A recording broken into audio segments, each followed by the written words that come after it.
जय हिंद। दोस्तों, आज की वीडियो में मैं एक बहुत बड़ा कंफ्यूजन आप सभी का दूर करने वाला हूं।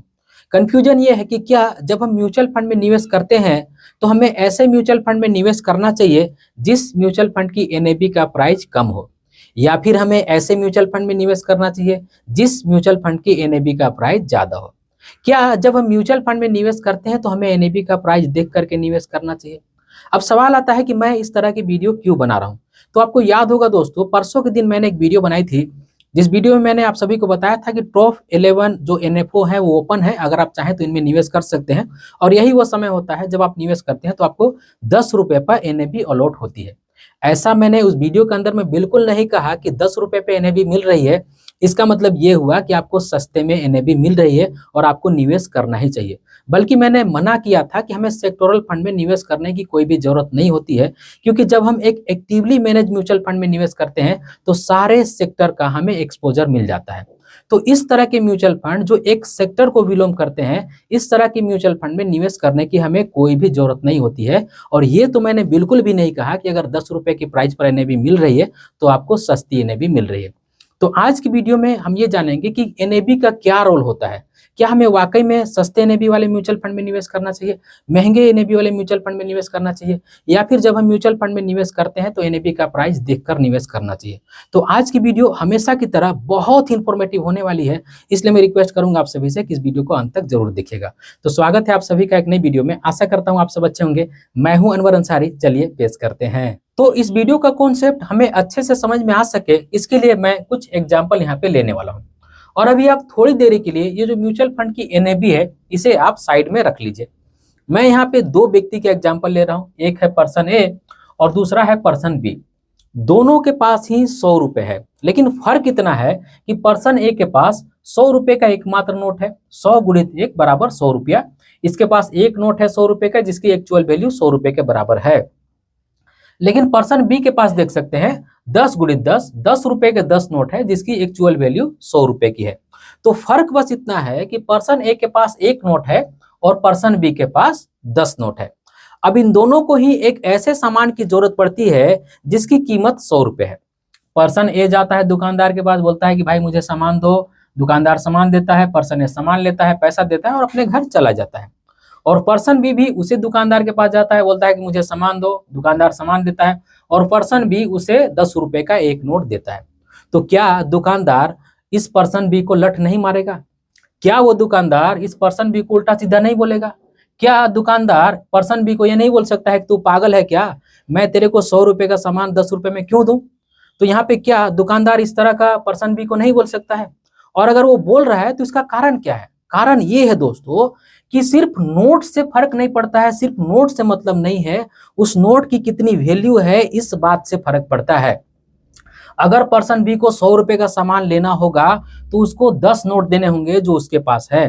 तो समझने वाली बात यह है कि 100 रुपए की नोट की वैल्यू जो 100 रुपए हो रही है वो 100 रुपए है। 10 रुपए की एक नोट की वैल्यू 10 रुपए ही रहेगी, वो 100 रुपए के बराबर नहीं हो सकती है। अगर उसे 100 रुपए देने हैं तो 10 रुपए के 10 नोट उसे देने पड़ेंगे। अगेन बोल दो कि नंबर ऑफ नोट से, नंबर ऑफ क्वांटिटी से कोई फर्क नहीं पड़ता है, उस पैसे की कितनी वैल्यू है इस बात से फर्क पड़ता है। म्यूचुअल फंड में भी ऐसा ही होता है। जिस म्यूचुअल फंड की एनएवी का प्राइस 100 रुपए है तो उसकी एक्चुअल वैल्यू भी 100 रुपए की है। और जिस म्यूचुअल फंड की एनएवी का प्राइस 10 रुपए है उसकी वैल्यू भी एक्चुअल 10 रुपए में ही है।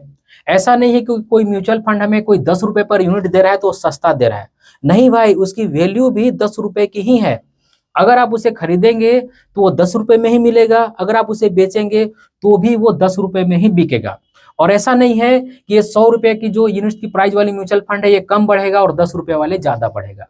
अगर परसेंटेज में देखा जाए, अगर इन दोनों में उतार चढ़ाव आता है तो कैसे होगा? सपोज कीजिए स्टॉक मार्केट में 10% की गिरावट हो गई, तो ये जो एनएवी है जिसका 100 रुपए प्राइस है, इसमें अगर 10 रुपए का गिरावट आएगा तो ये 90 रुपए का हो जाएगा। और वहीं पे अगर कोई एनएवी का प्राइस 10 रुपए का है, उसमें अगर गिरावट आएगा तो वो 9 रुपए का हो जाएगा। हमेशा आपको परसेंटेज में गिरावट देखने को मिलेगा। और इसी तरह से अगर स्टॉक मार्केट बढ़ जाता है तो ये जो 100 रुपए की एनएवी वाली प्राइस है ना भाई, ये 110 रुपए की हो जाएगी। और ऐसा नहीं है कि ये हम 10 रुपए का खरीद रहे थे ये तेजी से बढ़ करके 20 रुपया हो जाएगा। नहीं भाई, यहाँ पे आपकी भूल है। ये भी सिर्फ 10% बढ़ेगा और बढ़ करके ये 11 रुपए हो जाएगा। तो हमेशा अगर आप परसेंटेज में देखेंगे तो इक्वल परसेंटेज में आपको घटते बढ़ते हुए दिखेंगे।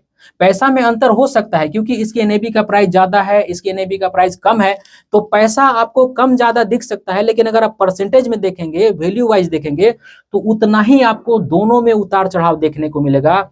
जिस म्यूचुअल फंड की एनएबी का 100 रुपया है उसमें भी, और जिस म्यूचुअल फंड की एनएबी का प्राइस है 10 रुपया उसमें भी, तो उतार चढ़ाव में भी कोई फर्क नहीं पड़ता है। और म्यूचुअल फंड वाले अगर आपको 10 रुपए का एनएबी दे रहे हैं तो आपको सस्ता बिल्कुल नहीं दे रहे हैं।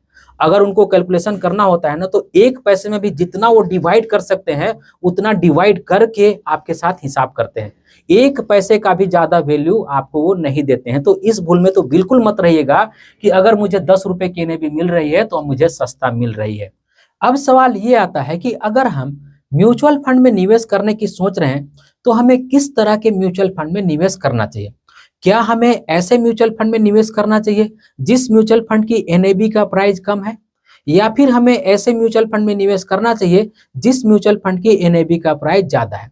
दोस्तों, हम वैल्यू वाइज बातें नहीं कर रहे हैं क्योंकि अभी ही हमने वैल्यू वाइज बातें की थी कि 100 रुपए की एनएबी और 10 रुपए की एनएबी में जो वैल्यू मिलती है हमें सिमिलर मिलती है, बस यहाँ पे फर्क और खेल होता है क्वांटिटी का। तो अगर हम म्यूचुअल फंड में निवेश कर रहे हैं तो हमें क्या देख करके निवेश करना चाहिए। मेरे ख्याल से दोस्तों, अगर किसी म्यूचुअल फंड की एनएबी का प्राइस ज्यादा है तो इसका दो कारण और दो बातें हो सकती है। एक तो ये कि वो म्यूचुअल फंड लंबे समय से एग्जिस्ट करता है, उस म्यूचुअल फंड का पास्ट रिकॉर्ड बहुत पुराना है, तभी तो धीरे धीरे करके उस म्यूचुअल फंड की एनएबी का प्राइस इतना हुआ है। या फिर दूसरा कारण ये हो सकता है कि वो म्यूचुअल फंड बहुत ही अच्छा कर रहा है, आउट परफॉर्मेंस दिखा रहा है, इसीलिए उस म्यूचुअल फंड की एनएबी का प्राइस इतना बढ़ गया है। और दूसरा ये, जिस म्यूचुअल फंड की एनएबी का प्राइस कम है। अगर किसी म्यूचुअल फंड की एनएबी का प्राइस कम है तो इसके भी दो कारण हो सकते हैं। सबसे पहला ये कि वो म्यूचुअल फंड नया है, उसका पास्ट रिकॉर्ड बहुत ज्यादा पुराना नहीं है, इसीलिए उस म्यूचुअल फंड की एनएबी का प्राइस कम है। या फिर दूसरा कारण ये हो सकता है कि वो म्यूचुअल फंड अच्छा परफॉर्मेंस नहीं कर रहा है, उसकी म्यूचुअल फंड की जो यूनिट्स की प्राइस है वो तेजी से नहीं बढ़ रही है, इस कारण से किसी म्यूचुअल फंड का प्राइस कम हो सकता है। तो हमारा म्यूचुअल फंड में निवेश करने का एकमात्र क्राइटेरिया या फिर एक क्राइटेरिया ये बिल्कुल नहीं होना चाहिए कि हमें एनएबी का प्राइस देख करके निवेश करना चाहिए। तो दोस्तों, आज की इस वीडियो में बस इतना ही। मेरी बस इतनी कोशिश रहती है कि जो भी कॉम्प्लिकेटेड चीजें हैं उनको भी मैं बहुत ही आसान करके आपको समझाऊं ताकि आप बड़ी ही आसानी से समझ पाए। तो अगर आज की वीडियो आप सभी को पसंद आई होगी तो इस वीडियो को एक लाइक जरूर कर दीजिएगा, और इस तरह की वीडियो आपसे मिस ना हो पाए इसलिए चैनल को जरूर से सब्सक्राइब कर लीजिएगा, और इस वीडियो को अपने फ्रेंड और फैमिली के बीच भी शेयर कीजिएगा ताकि उनका भी कॉन्सेप्ट क्लियर हो पाए। और दोस्तों, बेस्ट म्यूचुअल फंड ऐप का लिंक मैंने डिस्क्रिप्शन बॉक्स में दे दिया है। अगर उस लिंक के माध्यम से उस ऐप को डाउनलोड करते हैं, उसमें रजिस्टर करते हैं, उस ऐप के माध्यम से अगर आप निवेश करते हैं तो मेरी service life time free of cost आप सभी को मिलती रहेगी। और कभी भी कोई भी कंफ्यूजन होता है तो मुझसे फोन करके 1 to 1 अपने कंफ्यूजन का सोल्यूशन ले सकते हैं। इस वीडियो के आखिर में बस मैं आपसे इतना ही कहना चाहता हूँ कि अपना और अपने फैमिली का बहुत ख्याल रखिएगा। मैं मिलूंगा इसी तरह की किसी और वीडियो में, तब तक के लिए बाय।